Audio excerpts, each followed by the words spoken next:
Good morning everybody. आज हम लोग सीटेट में फरवरी 2014 का पेपर फर्स्ट का साइकोलॉजी का 1 से 10 तक का प्रश्न देखेंगे।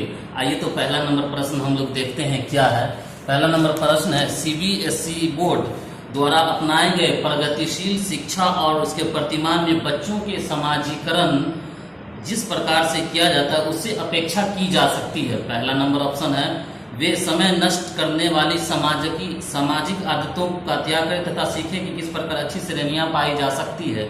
दूसरा, वे सामूहिक कार्य में सक्रिय भागीदारी का निर्वाह करें और सामाजिक कौशल को सीखें। तीसरा, वे बिना प्रश्न उठाए हुए नियमों विनियमों का अनुपालन करने के लिए तैयार रहें। और चौथा है, आपको किसी भी प्रकार की सामाजिक पृष्ठभूमि होते हुए वह सब स्वीकार करें जो उन्हें विद्यालय द्वारा दिया जाता है। तो देखिए, किसी भी बोर्ड द्वारा, सीबीएसई बोर्ड हो या फिर कोई और भी बिहार बोर्ड है, यूपी बोर्ड है या जो भी बोर्ड है, इसके द्वारा जो किसी के भी द्वारा प्रगतिशील शिक्षा अपनाने का मतलब ये है, इसका उद्देश्य ये है कि उसके अंदर में तार्किक विकास के साथ साथ सामाजिक विकास भी हो, वह सामाजिक कौशलों को भी सीखे। तो इसके आधार पर हम लोग ऑप्शन को देखेंगे और इस आधार पर इसका ऑप्शन नंबर 2 सही है। वे सामूहिक कार्य में सक्रिय रूप से भागीदारी ले और सामाजिक कौशल को सीखे। तो पहला का 2 होगा, आप टिक कर लेंगे, फर्स्ट का 2। सेकेंड नंबर प्रश्न पे आते हैं, निम्नलिखित में से कौन सा वाइगोत्स्की के सामाजिक सांस्कृतिक सिद्धांतों पर आधारित है।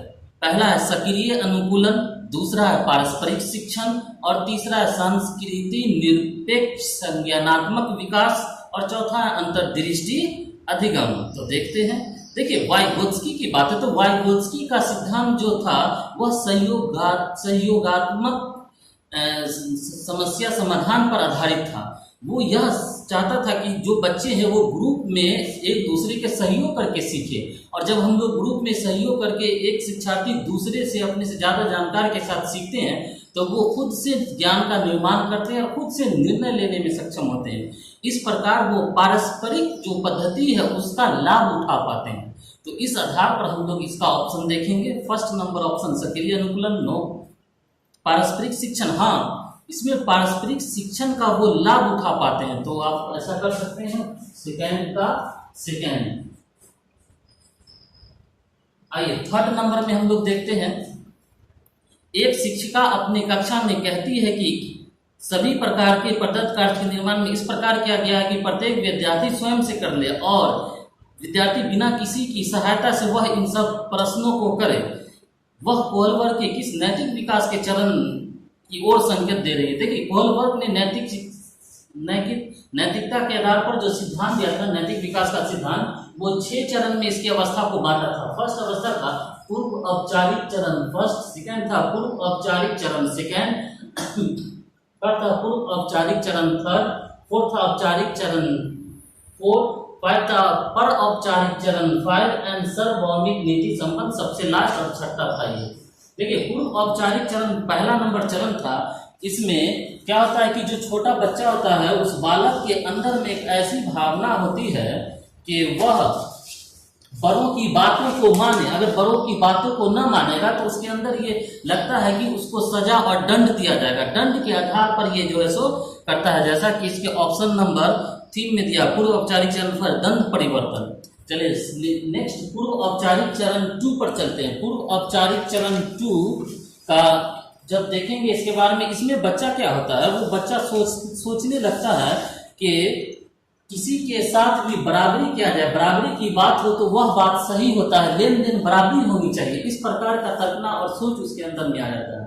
औपचारिक नंबर पूर्व औपचारिक चरण 3, इसमें क्या होता है, बच्चे और बच्चियां, लड़का लड़की खुद को अच्छा लड़का अच्छा लड़की कहलाना चाहती है और उसी के अनुसार उसका व्यवहार होता है। अपने माता पिता की नज़र में वो अच्छा लड़का या अच्छा लड़की बनना चाहती है। तो पूर्व औपचारिक चरण 3 तक ये था। औपचारिक चरण 4 थोड़ा सा हट गया। औपचारिक चरण 4 में लगभग 13 वर्ष के बच्चों से स्टार्ट होता है, 13 के आसपास के बच्चे, और इसमें सामाजिक व्यवस्था बनाए रखने पर आधारित नैतिक चिंतन होता है। और इस चिंतन में बच्चे सोचते हैं कि समाज के द्वारा यह जो कानून नियम व्यवस्था और न्याय है वो सही है और उसी के अनुरूप कार्य होना चाहिए। अब नेक्स्ट ये पर औपचारिक चरण 5 और औपचारिक चरण 5 में इससे थोड़ा सा ऊपर हो जाता है और बच्चे कानून व्यवस्था से ऊपर सोचने लगते हैं। उनको लगता है कि कानून व्यवस्था इनके अलावा भी कुछ है। अब ये सार्वभौमिक नीति संपन्न चरण नंबर 6, लास्ट नंबर चरण, ये अंत में जाता है और इसमें क्या होता है, लोग अपनी भावना को भी दबा देते हैं दूसरे की भलाई के लिए। अब लोग सोचने लगते हैं दूसरों की भलाई के लिए, अपनी अपनी छोटी छोटी बातों को, भावनाओं को वो दबाना चालू कर देते हैं सार्वभौमिक नीति संपन्न में। तो देखते हैं इसके आधार कौन सा ऑप्शन होगा। इस प्रश्न में जो शिक्षिका कहती है बच्चों को, ये प्रश्न बनता है चरण नंबर 1 में दे रखा है औपचारिक से कानून और व्यवस्था में आ सकता है, क्योंकि वो कानून बनाते। शिक्षिका कहती कि ये किसी से मदद, इसमें सहायता नहीं लेना, तो बच्चों को लगा कानून जैसा और वो उसी को फॉलो करेगा। तो थर्ड का हम लोग कर सकते हैं फर्स्ट, थर्ड का फर्स्ट होगा। चौथा में आते हैं, चौथा में करा 14 वर्षीय देविका अपने आप से पृथक स्वनियंत्रित व्यक्ति की भावना को विकसित करने का प्रयास कर रही है। वह विकास कर रही है। पहला, नियमों के प्रति घृणा, नो। स्वायत्ता, अच्छा। नेक्स्ट देखते हैं, तीसरा है किशोरावस्था में अरखपन और चौथा है परिपक्वता। देखिए, स्वायत्ता का मतलब किसी भी बच्चा अगर किसी दूसरे को देख करके जो कि दूसरे के जैसा व्यवहार करना चाह रहा हो, उसके जैसा बनना चाह रहा हो, तो इसका मतलब है कि उसके अंदर स्वायत्ता आ रहा। स्वायत्ता का अर्थ है अपने संपादित कार्य में कुशलता का समावेश करना। तो इस आधार पर हम लोग ऑप्शन इसका देखेंगे और इस आधार पर स्वायत्ता होगा। फोर्थ का स्वायत्ता 2 में। चलिए आते हैं अब हम लोग 5th नंबर में।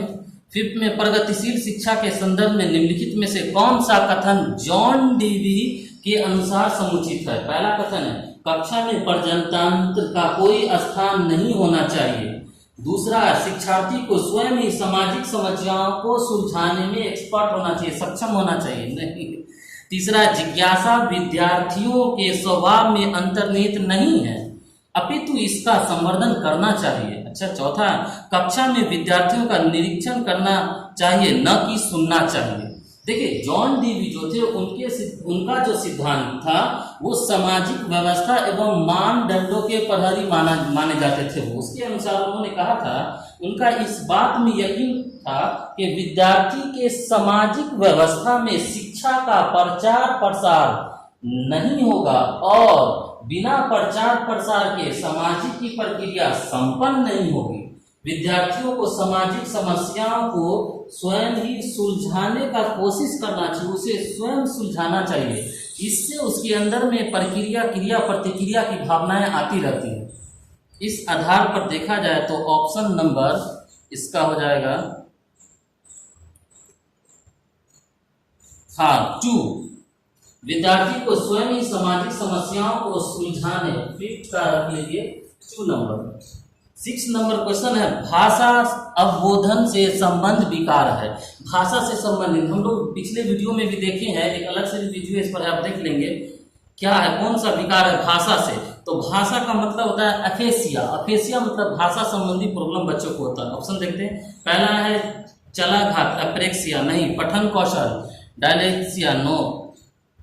तीसरा है वाक संबंध रोग, अस्पीचिया, नो। चौथा है भाषा घात, अफेसिया, यस। भाषा संबंधी प्रॉब्लम को भाषा घात कहते हैं। प्रश्न नंबर 6 का 4th होगा।